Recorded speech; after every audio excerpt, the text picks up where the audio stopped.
ایک عورت عراق سے آئی، اس کی 5 یتیم بچیاں تھیں تو اسے ضرورت تھی وظیفے کی۔ اس نے آ کے پوچھا حضرت عمر بن عبدالعزیز کا گھر کہاں؟ تو لوگوں نے فرمایا وہ سامنے جو ٹاٹ اور بوریے کا پردہ لٹک رہا ہے وہ عمر بن عبدالعزیز کا گھر ہے۔ دروازے پہ دستک دی تو ایک عورت اندر برتن دھو رہی تھی۔ پوچھا السلام علیکم، امیر المومنین سے ملنا ہے۔ وہ کہنے لگی اس درخت کی چھاؤں میں بیٹھ جاؤ، ابھی تشریف لاتے ہیں۔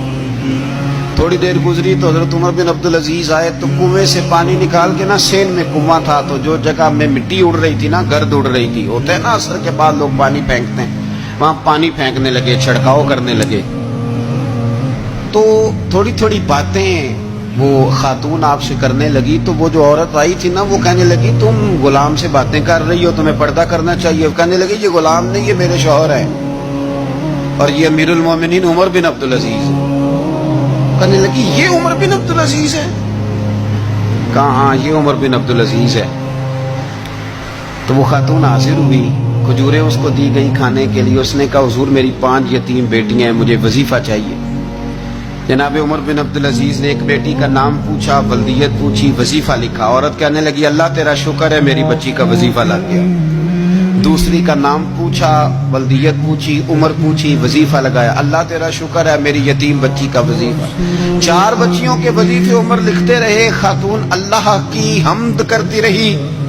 5ویں کا لکھنے لگے تو کہنے لگی میں نے زمانہ بڑا دیکھا ہے پر عمر بن عبدالعزیز تیری طرح کا بندہ نہیں دیکھا۔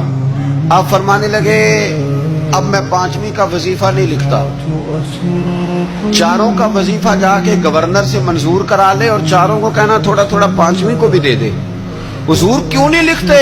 فرمایا جب تک تو حمد کے لائق رب کی حمد کر رہی تھی میں وظیفے لکھ رہا تھا، اب تو نے میری تعریفیں شروع کر دی۔